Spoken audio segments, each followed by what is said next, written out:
Uh, Now we are going to discuss the solutions of NITS Local 38. So now let's see the solution of problem A. Now, Prakhar, you can now start presenting your screen and show us the solution. Yeah. Okay, Bhaiya. So is my screen visible right now? Yeah, it's visible. Okay, the second page. Is this visible?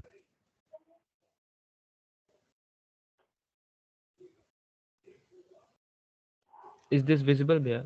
The code forces page. Uh, yeah, this is visible. Yeah, okay.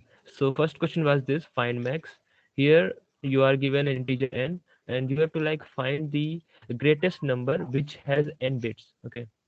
So how will you do it? It's very straightforward question. Like for example, if you are given n equals to 3, then you have to uh, get a number which has 3 bits and it is maximum. So it is this, of course, right? For n equals to 5, this is 1 1 1 1 1. This is of course right.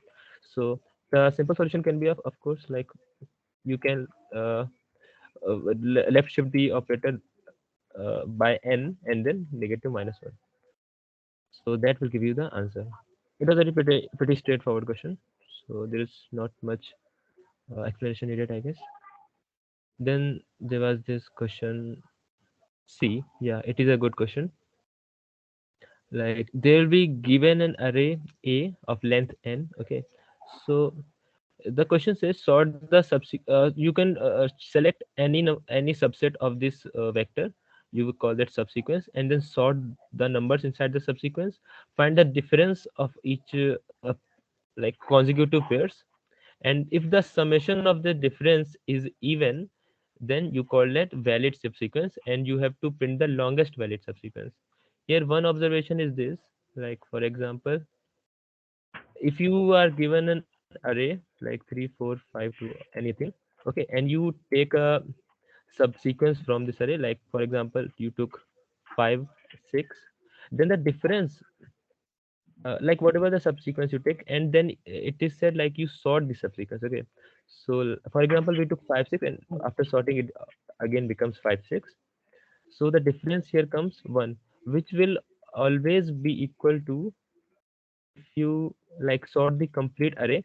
And here if you take any two numbers, like any two numbers, for example if you take uh, 2 3 and 7, here the difference and the difference between the subset, like all these numbers, between all these numbers, okay, that will be equal. What I'm trying to say, if you make a difference array of this sorted array, which will be 3 minus 2 will be 1, 5 minus 3 equals 2, 1 and 1. uh, so the summation of difference between 237 and summation of difference between all the difference array numbers from 2 to 7, this will be same. 1 plus 2 plus 1 plus 1, it will be 5. And here again if you subtract 3 minus 2 1, and 7 minus 3 4, it will also be equal to 5. So the question that it becomes, like if you are given an array, sort it, calculate the difference array for it, and if the summation for this difference array is even, you will, like if it is like assume even number n, which is a even number, then the complete length of the array will be your answer. It will be n, of course. But if that is odd, then what you need to do, if the summation is coming out to be odd, so how can you make it even? You iterate from left side or you iterate from right side. Okay, you iterate from left side and you iterate from right side, and whenever the first odd number will come, until that number, whatever the subset you will get from starting to that point will be your longest array. How have I implemented it? Let me show you. First this question.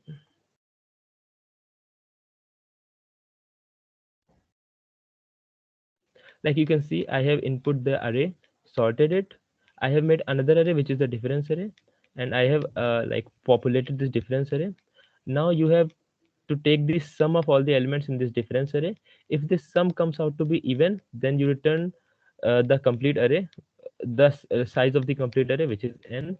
If it is not even, if it is odd, then you iterate from left hand side and check which element in the difference array comes out to be odd. If you remove that odd element, then the rest will always be even, of course, right? And same you do from the right hand side, like from the end of the array. Here you are doing from the start of the array, and after taking the difference from those elements, from that part of the array, you will have to return the maximum length of the array. That's how I did it. Of course, many people would have done the same question differently. So this was the approach. And the next question here is chocolates. Yeah. So this question Yeah, are like, wait a minute. In the C problem, like many people can have a doubt. For example, you said you created a difference array, okay, and then you saw which difference is odd from the left side, which is the first difference, which becomes odd. And then yes, what you dear. did, you removed all the differences till that point, right? Yeah, And then yeah, you saw, yeah, if you remove all that odd difference and all the difference behind it, then whatever would be the remaining subsequence, that could be the longest sequence, or you could do the same thing from the end of the array. You can find the odd number which comes first from the right side of the difference array. But but like someone can think like this: why not just remove the two elements which are creating the difference, which are creating the difference as odd? Why not just remove that element? Let's say you have something like this. Can you open a whiteboard or something to write type?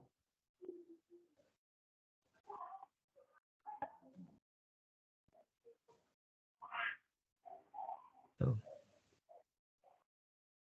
Actually, I don't use whiteboard. Let me. Uh, okay, okay. Then let me just take over from it, because Yeah, there sure. are some doubts that people can have, and I just want to clarify those doubts. Yeah, sure. Yeah. Okay. So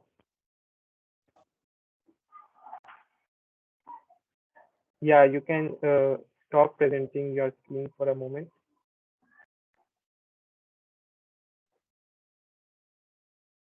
Okay. Okay. So is my screen visible? Yeah. So if my screen is visible, then uh, let's say the Yes, dear. difference array is something like this. Let's say the difference array is something like this: 2, 2, 3, then 4, 2, 4, 6, and then 5, 1, 2, 2. So right now, what you are doing, you are so let's say the elements are like this: 1, then 3, then 5, then 8, 12,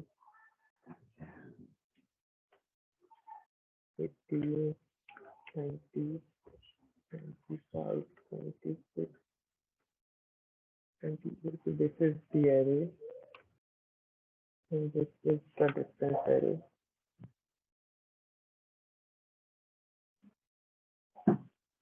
2, 2, 3, 4.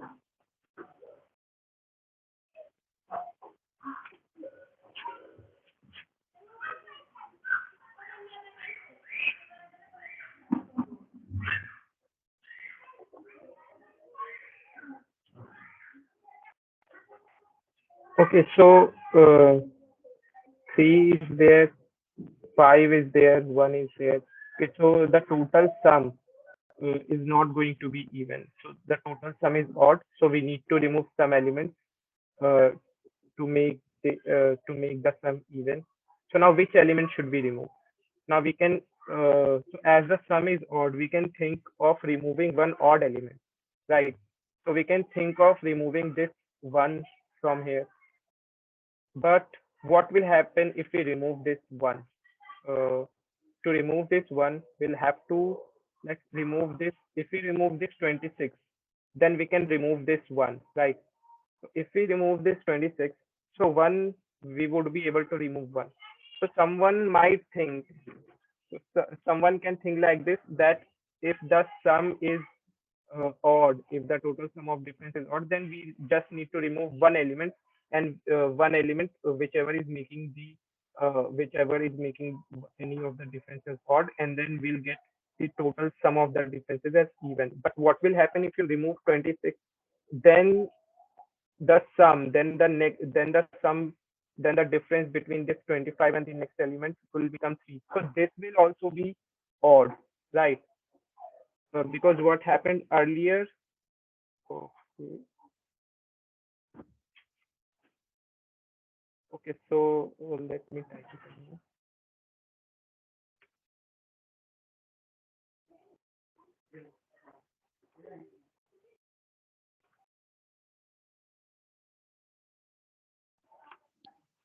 Ratio वरना उसको हर एक element को बस एक उसके parity से replace कर दो 0 1 1 0 1 तब इजी होगा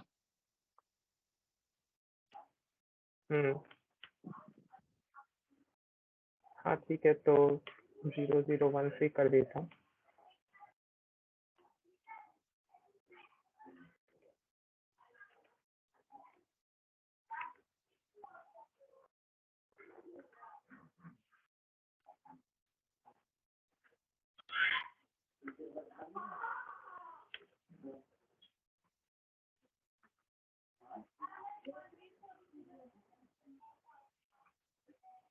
हाँ, तो we can think of removing this one.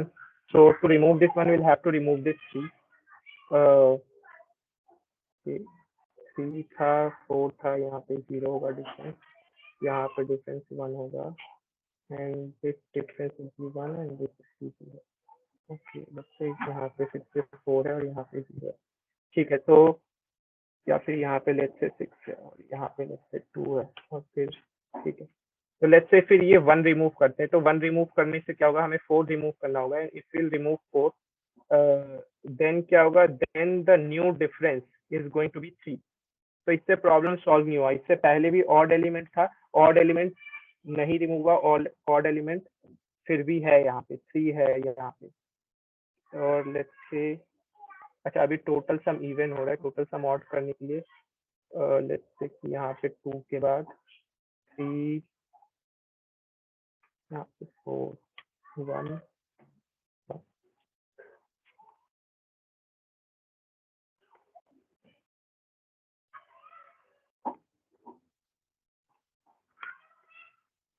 ठीक है। तो अभी भी ये 3 है, ठीक है।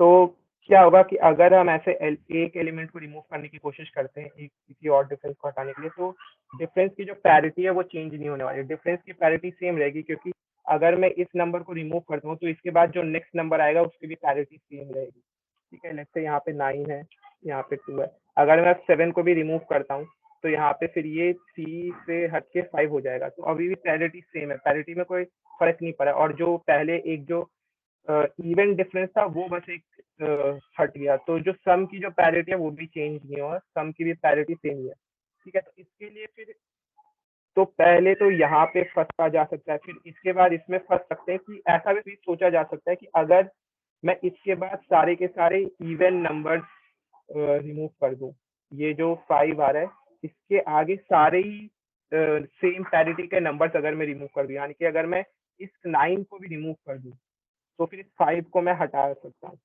तो इस 9 को रिमूव करने से फिर ये 5 हट गया। तो यानी कि मुझे सारे के सारे नंबर्स राइट साइड में जितने भी नंबर सेम पैरिटी के हैं वो सारे नंबर्स मुझे रिमूव करना पड़ेगा, अगर मैं ऑड इस ऑड डिफरेंस को रिमूव करना चाहता हूँ। तो इसीलिए या तो लेफ्ट साइड से सारे के सारे सेम पैरिटी वाले नंबर्स को रिमूव कर दो, या तो राइट साइड से सारे के सारे सेम पैरिटी के नंबर्स को रिमूव कर दो, तो फिर जो सम ऑफ डिफरेंस होगा उसका पैरिटी चेंज होगा, ठीक है। तो या तो इसका सोल्यूशन भी ऐसा ही है, या तो तुम लेफ्ट साइड से सारे पैरिटी के नंबर्स को रिमूव करो, सब सीक्वेंस का साइज देखो क्या आता है, या तो राइट साइड से रिमूव करो, सब सीक्वेंस का साइज देखो, दोनों में से जो मैक्सिमम सब सीक्वेंस का साइज होगा वो फिर आंसर होगा। तो इसका फिर ऐसा सोल्यूशन था। और इसमें फिर हो सकता है और किसी को कुछ और डाउट हो इसमें, अगर ये क्लियर है सबको, किसी को इसमें डाउट नहीं है, देन प्रखर you can continue with your explanation of problem D.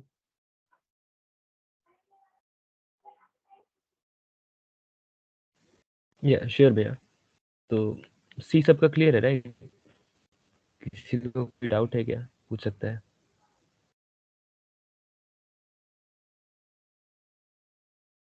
Okay then hello hello let's start with. Hello हाँ यस पूछो। भैया। भैया एक्चुअली मैंने एक अलग अप्रोच से किया था, मतलब मैंने यहाँ पर वो डिफरेंस वाला एरे क्रिएट नहीं किया था। मैंने ऑब्जर्व किया कि जब हम वो डिफरेंस मतलब डिफरेंस का लास्ट में सम लेंगे तो सिर्फ पहला टर्म और लास्ट टर्म का ही मतलब हमको उससे ही कुछ ऐसे मतलब फर्क पड़ेगा, बाकी का तो सब मतलब डिलीट हो जाएगा, क्योंकि बाकी टर्म एक बार प्लस में आएगा एक बार माइनस में आएगा, तो सब टर्म डिलीट हो जाएगा, तो सिर्फ पहला वाला टर्म और लास्ट वाला टर्म ही मतलब बस के रखेगा। तो मैंने वो चेक किया और उसके बाद देखा कि अगर मतलब दोनों वो सेम पेरिटी का होना चाहिए, तो वो चेक करके मैंने किया था। मैंने भी हाँ ऐसे ही सही है किया। सही है। ये भी करेक्ट सॉल्यूशन है। Okay Okay, so let's move on D.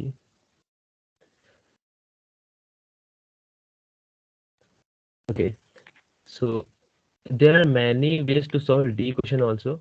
One of my friends solved it using binary search. I solved it using Kadane's algorithm, which is of DP category, right? So I'll directly let me explain the question, then I'll directly jump on the code. Okay, that way you can learn it better. So there are n chocolates arranged n k, like मोटा question ऐसा है कि एक अरे दिया जाएगा और उसमें से तुमको लाइक चॉकलेट्स रिमूव करनी है, और जो सेम कैटेगरी की चॉकलेट्स होगी उनको एक्यूमुलेट करना है, उनको एक ही जगह पे रखना है, राइट? और उनका जो लार्जेस्ट एक्यूमुलेशन होगा वो आंसर होगा। ऐसा क्वेश्चन है, तो लार्जेस्ट एक्यूमुलेशन बताना है।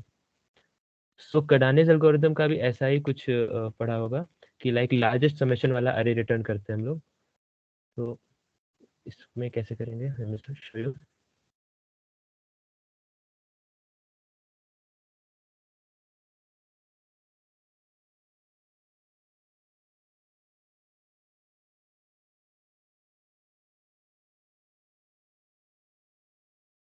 या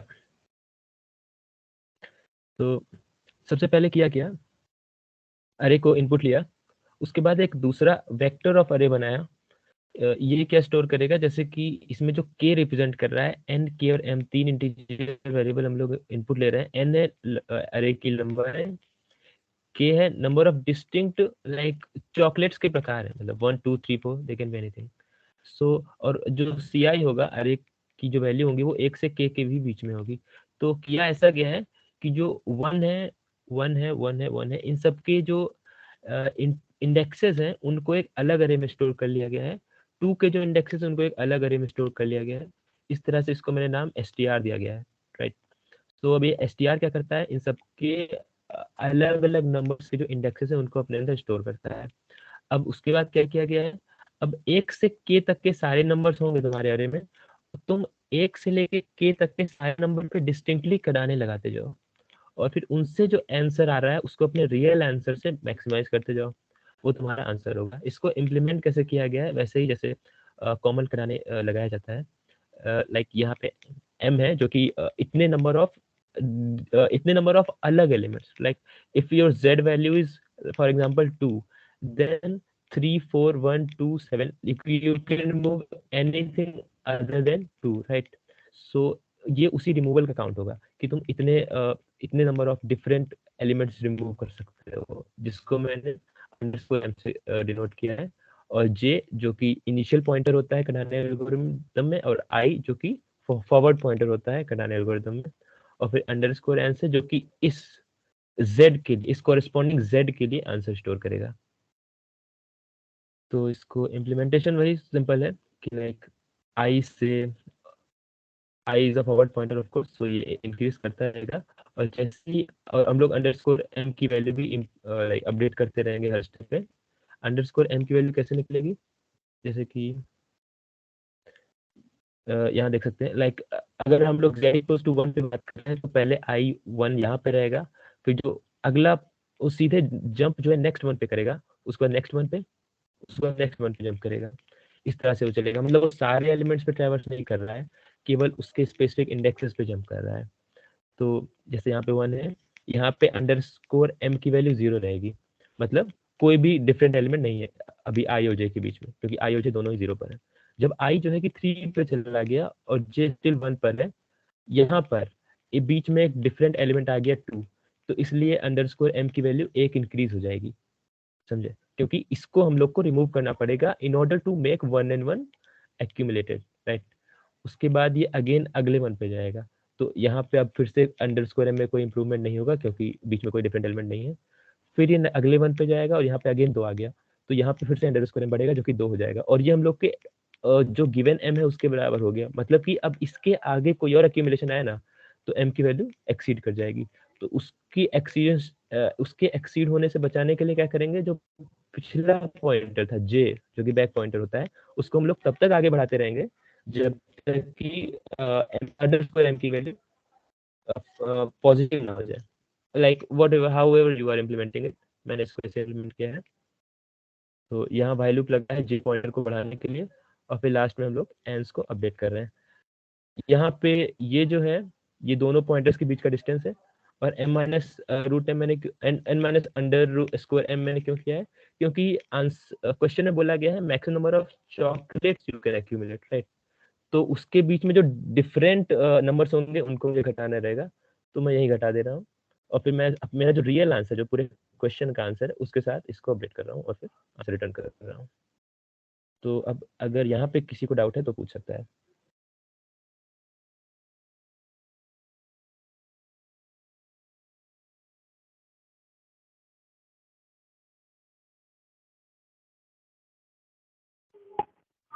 नहीं ठीक था।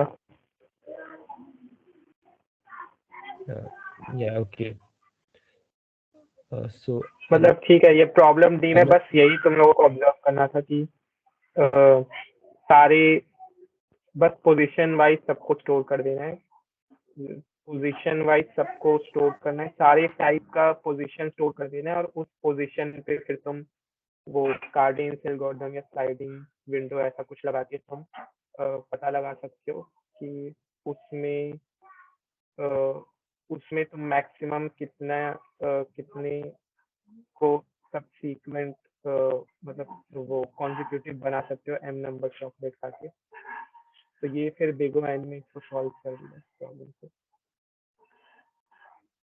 ठीक है, तो ठीक है, अब now let's see B and E problem.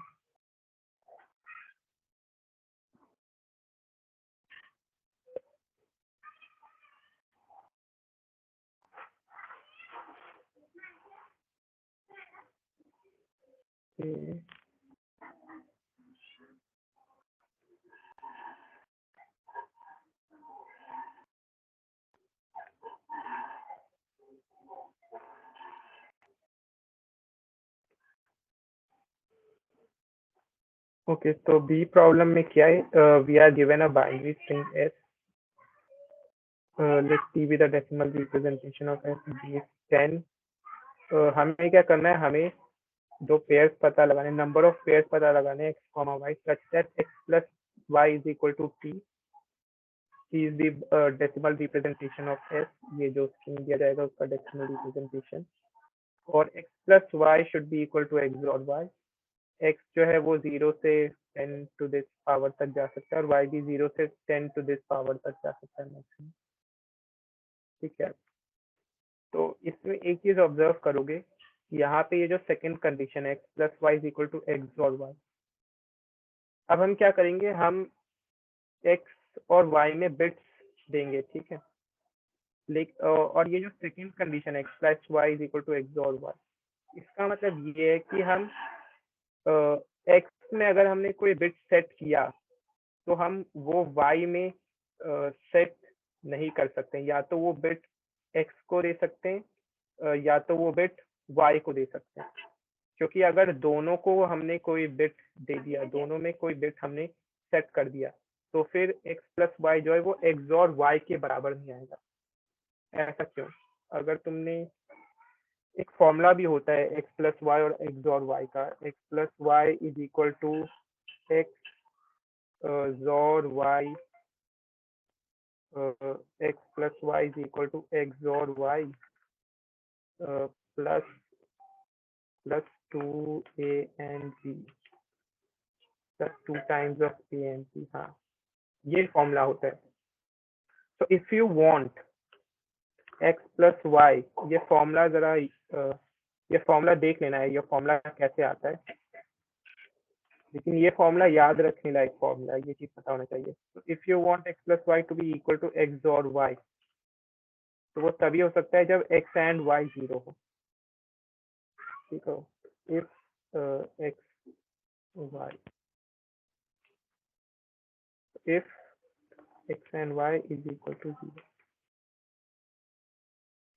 तो x and y 0 होना चाहिए, तो कोई भी बिट, तो दोनों में कोई सेम बिट नहीं हो सकता। ठीक है, इसको ऐसे भी ऑब्जर्व कर सकते हो, लेट्स से ये x की पोजीशन है, ये y की पोजीशन है।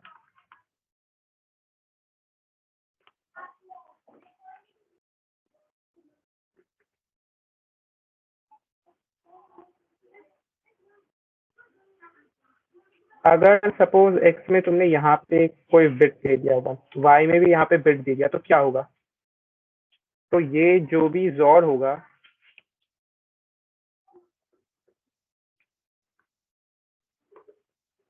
जो भी XOR आएगा उसमें तो यहाँ पे 0 आ जाएगा।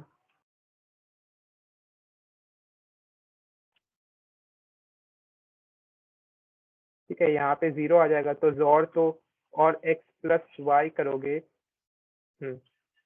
तब भी, x प्लस वाई करोगे तब भी 0 आएगा, x और y करोगे तब भी 0 आएगा। लेकिन फिर x प्लस वाई में क्या होता है? x प्लस वाई में यहाँ पे अगर 0 होगा, x प्लस वाई में क्या होगा?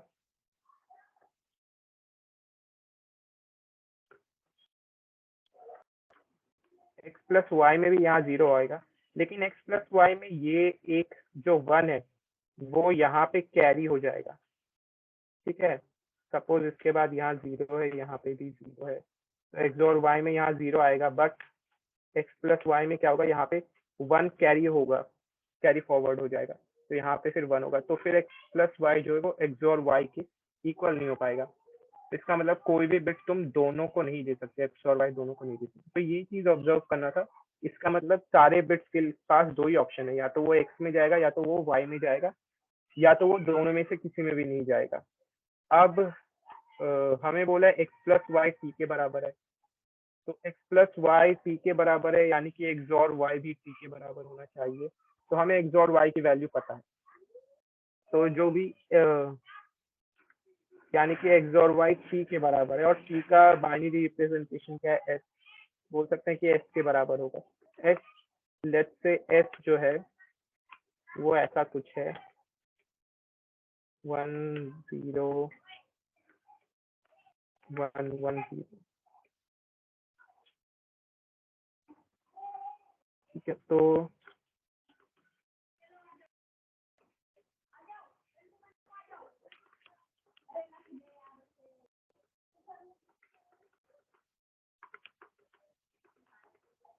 तो ये जो 1 है, ये तुम या तो x को दे सकते हो या तो y को दे सकते हो, 2 ऑप्शन है तुम्हारे पास।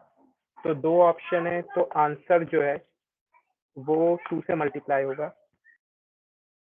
ठीक है, 2 ऑप्शन है हमारे पास। अब यहाँ पे 0 है, या तो x को दे दो या तो y को दे दो। अब यहाँ पे है 0, तो यहाँ पे कोई बिट नहीं आ सकता। यहाँ पे 1 1 तो दे नहीं सकते, क्योंकि कोई भी बिट दोनों x और y को नहीं दे सकते। 1 0 दे देंगे तो s में यहाँ पे 1 होना चाहिए था, तो यानी कि यहाँ पे 0 0 ही दे सकते हैं। तो यहाँ पे हमारे पास कोई ऑप्शन नहीं, यहाँ पे बस एक ही ऑप्शन है। तो यहाँ पे इसको 1 दे दिया, इसको 0। अब यहाँ पे भी हमारे पास 2 ऑप्शन है, या तो 0 1 कर दो या तो 1 0 कर दो। ठीक है, तो यहाँ पे भी 2 ऑप्शन है। तो यानी कि अगर S में 1 है तो उसके करस्पॉन्डिंग उस बिट के करस्पॉन्डिंग 2 ऑप्शन है। अगर S में 0 है तो उस बिट के करस्पॉन्डिंग सिर्फ एक ही ऑप्शन है। तो जितने सेट बिट्स थे S में 2 to the power of number of set bits in S, ये आंसर हो जाएगा इसमें फाइनली। ठीक है, तो सिंपल सा answer is equal to 1 2 to the power of set bits. तो बस इतना था इस प्रॉब्लम में। ठीक है, तो ये सिंपल प्रॉब्लम था, बस ये x plus Y is equal to x और वाई, इस पे फोकस करना था। अब इसका हार्ड वर्जन देखते हैं, प्रॉब्लम ई। सिर्फ एक चीज चेंज है यहाँ पे, x plus Y less than equal to T. ठीक है, अब देखो x plus Y is equal to x और वाई, अभी भी ये कंडीशन अभी भी है। इसका मतलब अभी भी हम किसी बिट को दोनों x और y में नहीं दे सकते हैं, या तो x को दे सकते हैं कोई भी बिट, या तो y को दे सकते हैं। लेकिन ये जो हमारे पास पहले जो कंडीशन आया था x plus Y is equal to x और y is equal to s, ये अब कंडीशन नहीं है, ये अब less than equal to s, ऐसा कुछ कंडीशन है हमारे पास। ठीक है, तो सोचते हैं, तो जरा सोचने की कोशिश करो कि फिर x प्लस वाई या एक्स और वाई जो है, एक्स और वाई जो है वो किस किस के बराबर हो सकता है, एक्स और वाई की क्या क्या वैल्यूज हो सकती है, ये सोचने की कोशिश करते हैं।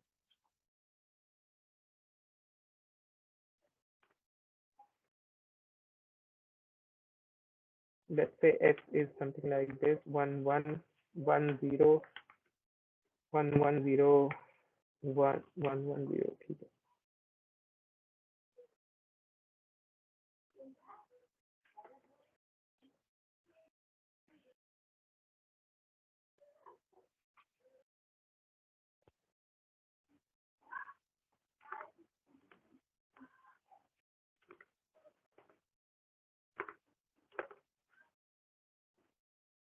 ओके, देन एक्स और वाई एक्स के बराबर हो सकता है, p यानी कि S p is nothing just the decimal representation of x, so I can say so I can say that x plus x or y is equal to x plus y less than equal to t लिखा हुआ है, इसका मतलब x और y less than equal to t हम बोल सकते हैं, ये दो था आंसर।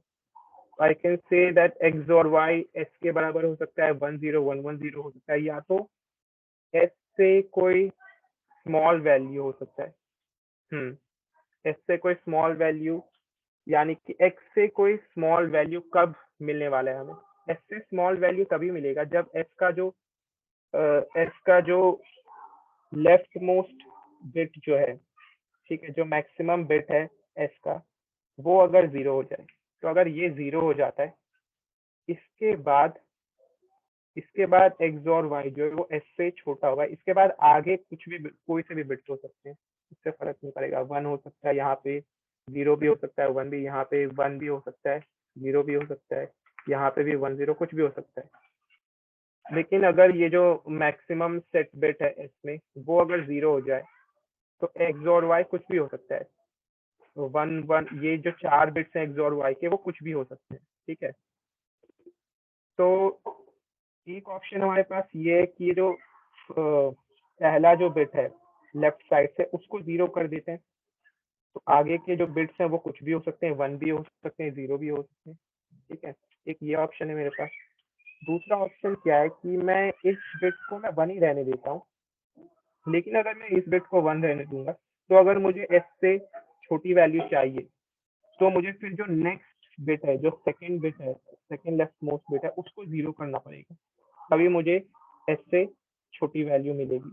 इसको 0 कर दूंगा, तो इसको 0 कर दूंगा, तो फिर जो नेक्स्ट ये जो दो बिट्स है ये कुछ भी हो सकते हैं, 1 भी हो सकते हैं, 0 भी हो सकते हैं।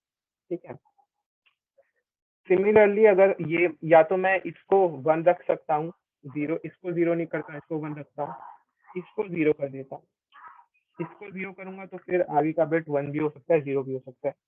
तो यानी कि हमारे पास ऑप्शन है इस बिट को 0 करना है, वो ऑप्शन है हमारे पास। ठीक है, अगर हम किसी भी लेफ्ट मोस्ट से किस बिट को जीरो करना है, कहाँ तक सेम रखना है, कहाँ तक एक्स और वाई को एस के बाइनरी रिप्रेजेंटेशन के बराबर रखना है, और किस बिट को फिर जीरो करके वहां से आगे वाले बिट्स को 1 या 0 दोनों में से कुछ भी कर सकते हैं। तो ये हमारे पास ऑप्शन है, किस बिट को सबसे पहले जीरो करें, ये हमारे पास ऑप्शन है। ठीक है, तो अब ये सारे जो ऑप्शन है यार, ये सारे जो पॉसिबिलिटीज हैं, उन सारे पॉसिबिलिटीज के लिए हम आंसर उन सारे पॉसिबिलिटीज के लिए हम काउंट करने की कोशिश करेंगे।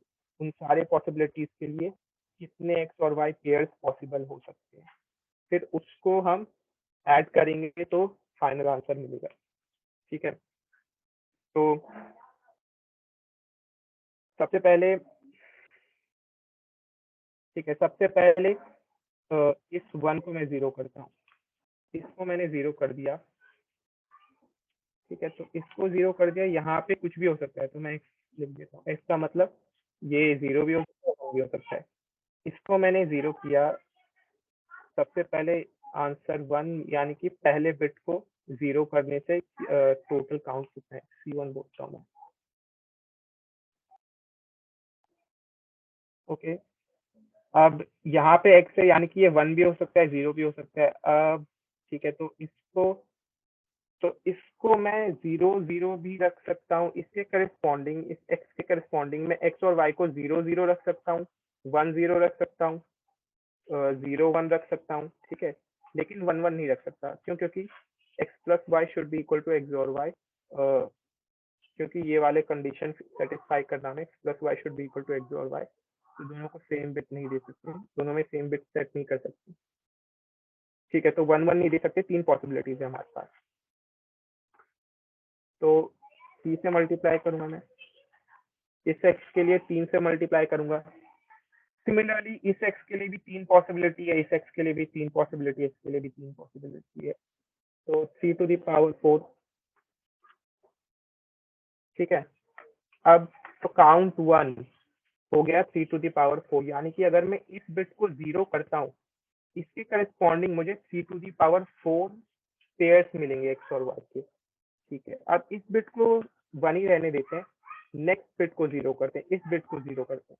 अगर इस बिट को मैं जीरो करता हूँ, तो फिर ये जो आगे की जो 2 बिट्स हैं, इसको मैं 0 भी रख सकता हूँ, 1 भी रख सकता हूँ। ठीक है, क्योंकि 0 रखूँ या 1 रखूँ, एक्स और वाई की वैल्यू इससे कम ही रहेगी। इसको जीरो कर दिया इसलिए, इस बिट को जीरो कर दिया ना इसलिए।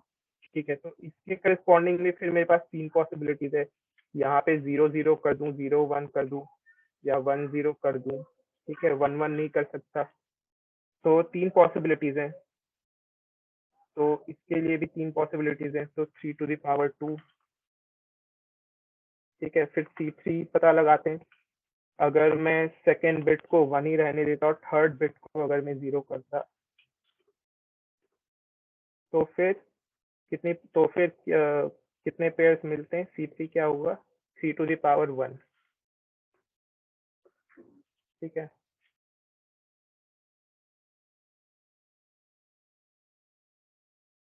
ओके, नाउ C4 पता लगाते हैं। C4 क्या है? ओके, फोर्थ बिट यहाँ पे है ही नहीं, तो 0 0। तो या तो मैं क्या कर सकता हूँ, या तो मैं एक्स और वाई को इस सब के बराबर रख सकता हूँ। ठीक है, इस पूरे के बराबर भी रख सकता हूँ। तो इसके अच्छा, अब ये 3 to the power 4, 3 to the power 2, 3 to the power 1 तो क्या, इसको इस टर्म को एक और टर्म से मल्टीप्लाई करना पड़ेगा। जैसे इसको अगर मैंने 0 कर दिया और आगे के टर्म्स x हो गए 0 x x x x। ठीक है, ये तो फिलहाल इसको तो किसी से मल्टीप्लाई नहीं करना है, लेकिन इसको जब मैंने 1 किया,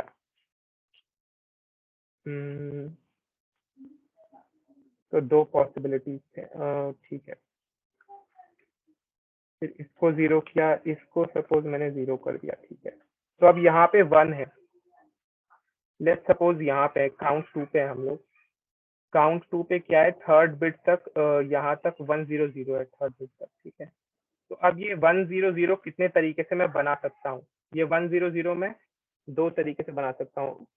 ये जो 1 0 0 मुझे बनाना है, इसके करस्पॉन्डिंग यहाँ पे 1 है, तो मैं x को 1 दे सकता हूँ, या तो y को 1 दे सकता हूँ, 1 0 कर सकता हूँ, या तो 0 1 कर सकता हूँ। ठीक है, तो यानी कि 2 पॉसिबिलिटीज है इस 1 के करस्पॉन्डिंग। इस 0 के करस्पॉन्डिंग तो एक ही पॉसिबिलिटी होगा, और इस 0 के करस्पॉन्डिंग में एक पॉसिबिलिटी है। तो यानी कि जो 3 टू द पावर था पहले, इसको मुझे एक और टर्म से मल्टीप्लाई करना पड़ेगा, दैट इज 2 into 1 into 1। ठीक है, ये क्या है? 2 into 1 into 1 क्या है? ये जो प्रीफिक्स था, ये जो प्रीफिक्स था x और y का जो प्रीफिक्स था, जिन बिट्स को हमने s के इक्वल रखा है, ठीक है, वो सेट करने की पॉसिबिलिटी, ठीक है, वो बनाने की पॉसिबिलिटी, x और y में वो सेट करने की पॉसिबिलिटी, ये टर्म जो है वो उसको डिनोट करता है। सिमिलरली C3 के लिए देखोगे, C3 के लिए ये 0, ठीक है, तो C3 के लिए भी 2 into 1 into 1। ये वाला बिट यहाँ पे 2 तरीके से दे सकते हैं, यहाँ पे एक ही पॉसिबिलिटी है 0 0, यहाँ पे भी, हाँ यहाँ पे भी 2 तरीके से दे सकते हैं, यहाँ पे 1 होगा तो यहाँ पे 1 यहाँ दे सकते हैं, यहाँ दे सकते हैं, 2 पॉसिबिलिटी है, तो 2 into 1 into 2। ठीक है, और या तो मैं x और y को s के इक्वल रख सकता हूँ। इस कंडीशन में क्या होगा? 2 into 1 into 2, ये 1 हो गया, 2 into 1 into 2 into 2 into 1। ठीक है, 2 into 1 into 2 into 2 into 1, और क्योंकि अब मेरे पास आगे एक भी x नहीं है, एक भी, तो यहाँ पे 3 to the power 0। तो ये तो आंसर जो है वो फाइनली हो जाएगा C1 plus C2 plus C3 plus C2। ठीक है, फिर इसको मॉड्यूलो लेना है m से। आंसर आंसर इस तरीके से कैलकुलेट करना कि हर एक स्टेप पे मॉड्यूलो m लेते जाना। ठीक है, तो इससे फिर फाइनली कितने ऐसे x और y पेयर्स हैं जिनका जोर या जिनका सम s से कम है, वो पता चल जाएगा। ठीक है, तो इसमें बस वही करना था, इसमें बस तो अगर पूरे सॉल्यूशन को समराइज करूं, तो पहले हमें x और y हमें पता लगाना है। क्या x और y में पहले तो किसी एक प्रीफिक्स को s के इक्वल रखेंगे। ठीक है, किसी एक प्रीफिक्स को s से इक्वल रखेंगे, और जो कोई भी एक सेट बिट होगा s में, उसको 0 कर देंगे x और y में। तो उसको 0 करने से क्या होगा कि x और y s से कम हो गया। अब x और y में जो आगे के बिट्स हैं, उसको मैं कुछ भी रख सकता हूँ, तो हर एक बिट के लिए फिर 3 पॉसिबिलिटीज है। तो 3 टू द पावर ऑफ जितने भी बिट्स हैं आगे। ठीक है, और अभी तक इस प्रीफिक्स को बनाने के लिए कितनी पॉसिबिलिटी है, उसको फिर मल्टीप्लाई करना पड़ेगा। तो ये टर्म बता रहा है अभी तक जो करंट प्रीफिक्स है उसको बनाने की कितनी पॉसिबिलिटी है। ये टर्म बता रहा है आगे जो रिमेनिंग बिट्स होंगे उनके लिए कितनी पॉसिबिलिटीज है, और इस पूरे को जब मैं मल्टीप्लाई करूंगा तो ये मुझे बता देगा थर्ड बिट को अगर मैं अनसेट रखता हूँ x और y में, उसके करस्पॉन्डिंग मुझे कितने x और y के पेयर्स मिल सकते हैं। इस तरीके से सारे बिट्स को अनसेट करके उनके लिए काउंट पता लगाना है और आंसर में ऐड करना। अब ये चीज सिंपली तुम लेफ्ट टू राइट एक लेफ्ट टू राइट आइटरेट कर सकते हैं सिंपली। ये जो पॉसिबिलिटी है ये पता लगा सकते हैं, ये काउंट पता लगा सकते हैं, 2 into 1 ये मेंटेन कर सकते हैं। और जैसे ही 1 आएगा तो आगे चेक करेंगे आगे कितने रिमेनिंग बिट्स हैं, उसको 3 से मल्टीप्लाई कर देंगे, 3 टू द पावर करेंगे और इससे मल्टीप्लाई कर देंगे करेंट नंबर ऑफ काउंट्स। इस तरीके से फिर और वो फिर आंसर में ऐड करते जाएंगे। इसका कोड अगर मैं दिखाऊं,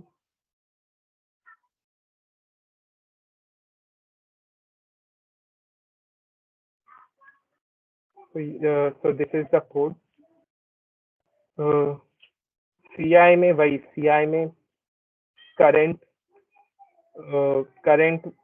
number of ways to make ith prefix ith bit तक सारे बिट्स को सेम रखने का नंबर ऑफ वेज है, वो सी में स्टोर हो रहा है। ठीक है, फिर आंसर को initially is equal to C N किया, यानी कि ये सबको इक्वल रखने की पॉसिबिलिटी है ये। उसके बाद रिवर्स लूप लगा रहा हूँ और ये x जो है उसको 3 से मल्टीप्लाई कर रहा हूँ। ठीक है, इसको 3 से मल्टीप्लाई करने की जरूरत नहीं थी, डायरेक्ट पावर भी ले सकता था, लेकिन एनीवेज। और जब भी S I is equal to 1 हो रहा है तो उसको 1 से 0 करने की कितने नंबर ऑफ वेज होंगे वो फिर मैं इधर ऐड कर रहा हूँ, answer plus is equal to C I into X. ठीक है, बस इसमें मैथ था, इम्प्लीमेंटेशन तो सिंपल है।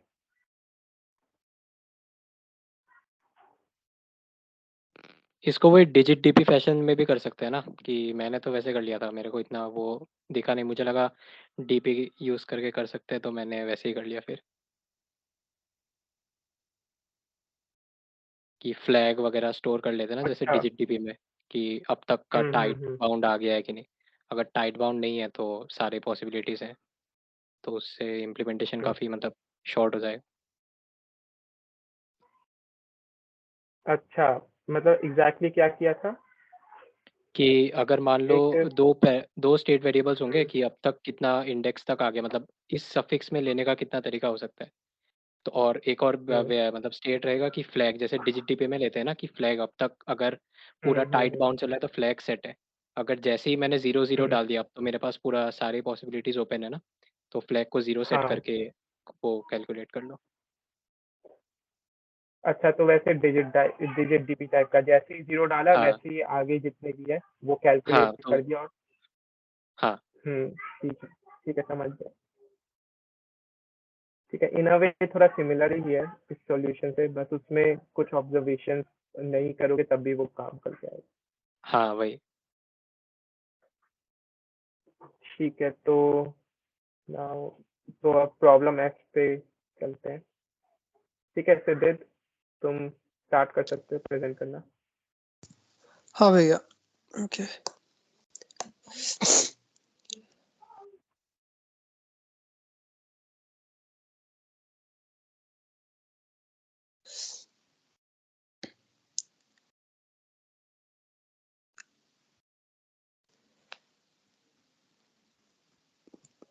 भैया स्क्रीन शेयर हो रहा है?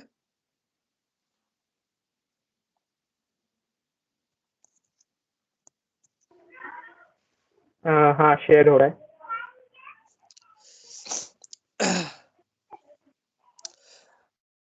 ओके भैया, देन इस क्वेश्चन में हम लोग को बोला है कि कुछ कार्स है और गराजेस है, तो एन गराज दिया हुआ है हमें, और उसमें हम लोग का पहले से कुछ कार्स ऑलरेडी गराज के अंदर है। तो इधर बोल के रखे कि ith गराज में CI कार है और उसका total capacity GI cars store करने का है। तो हम लोग को बस इधर ऐसे करना है कि एक गराज से दूसरा गराज में कार लेके जाना है, ताकि हम लोग को minimum number of garages use हो और मिनिमम नंबर ऑफ कॉइन्स चाहिए हो। एक कॉइन चाहिए होता है एक कार को एक गराज से दूसरा गराज लेके जाने में। तो इधर हम लोग का इनपुट सिंपल है कि कैपेसिटी ऑफ द गराज, कि एक गराज में कितना मैक्सिमम कार्स रख सकते हैं, और इधर हम लोग का सी है कि कितना कार्स ith गराज में है। तो हम लोग का बेसिकली इधर लॉजिक है कि एक कोई गराज है, मतलब जैसे अगर इधर एक गराज है, तो इस गराज को हम लोग इधर लेंगे कि उसको हम लोग, मतलब फाइनल जो गराज का लिस्ट होगा इधर वो फाइनल गराज का लिस्ट में रहेगा, वरना हम लोग इस गराज से फाइनल गराज के लिस्ट में कार्ड्स डालेंगे, कोई एक ही चॉइस होगा। तो हम लोग का बेसिकली इसी चॉइस के ऊपर हम लोग डीपी फॉर्मुलेट करेंगे, जिसमें हम लोग का डीपी का स्टेट्स रहेगा, डीपी 2 स्टेट्स डीपी रहेगा। पहला स्टेट में रहेगा इंडेक्स, और दूसरा स्टेट में रहेगा कि हम लोग कितना गराज का कैपेसिटी ऑलरेडी स्टोर कर चुके हैं, गराज कैपेसिटी।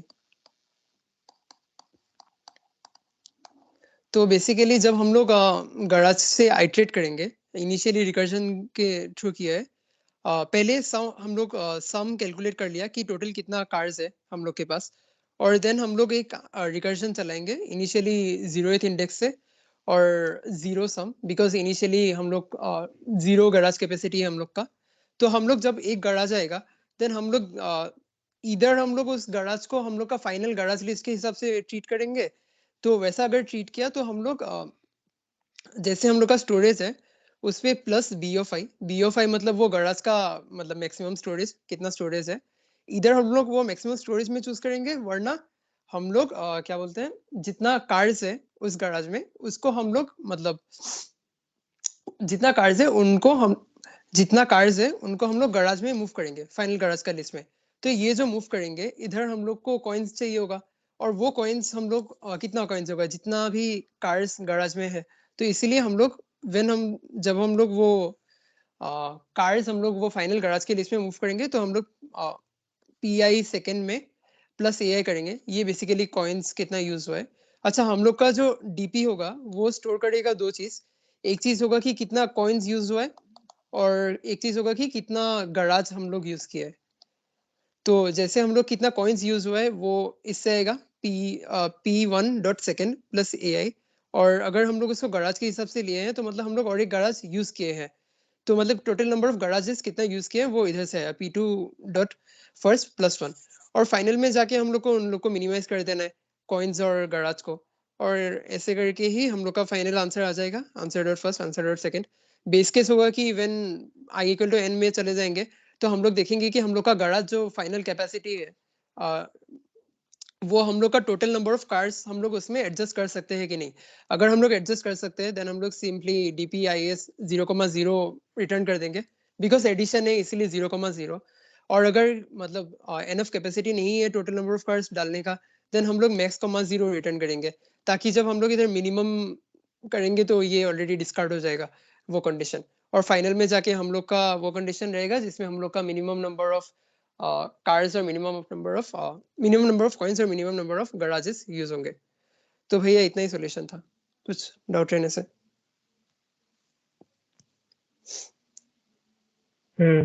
ठीक है सही था। तो हम लोग इधर वो स्टेट का साइज एक मैक्स ले लिए 105 करके डिक्लेयर किया था बिकॉज कैपिटल एन 105 था, हम्म, और दूसरा वाला because hmm, total number of garage तो मैक्सिमम 100 × 100 के आसपास ही रहेगा, तो इसीलिए मैक्स इंटू मैक्स। और बिकॉज पेयर है तो हम लोग इधर एक डन करके एक वो वेक्टर ले लिए ताकि चेक कर पाए -1 ना लेके।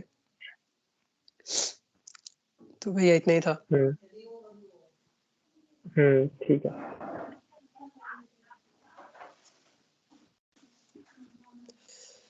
और इसमें एक और चीज कर सकते हैं कि अगर पेयर में स्टोर नहीं करना है तो पेयर में जो तुम स्टोर कर रहे हो कॉइन्स और मिनिमम कॉइन स्टोर कर रहे हो, नंबर ऑफ गैरेज स्टोर कर रहे हो। तो अगर गराज को उसमें ले ले, एक डायमेंशन बना के उसमें ले लें, तो क्या होगा, तो 100 × 100 नहीं तो फिर ज्यादा जा सकता है, 10⁸ जा सकता है मेमोरी, और इंडेक्स 100 तक जाएगा। ठीक है, और नंबर ऑफ गैरेज भी ठीक है, नंबर ऑफ गैरेज 100 तक जाएगा। 100 तक जा सकता है। हाँ, वर्स्ट केस में 100 तक जा ही सकता है। गैराज हाँ कैपेसिटी भी फिर ठीक है। और गैराज कैपेसिटी में क्या कर रहे थे वो, अभी तक जितने भी गैरेज हैं उसका सम है ना। हाँ हाँ, मतलब हम लोग का फाइनल में जाके रहेगा कि अगर इतना गराजेस है फिर वो तो भी 10⁻4 जा फाइनल में सकता ये है। दोनों फाइनल में रहेगा और इन लोग का कार्स इधर जाएगा। तो कि ये फाइनल जो गराज कैपेसिटी लिस्ट है उसमें टोटल कितना कैपेसिटी है।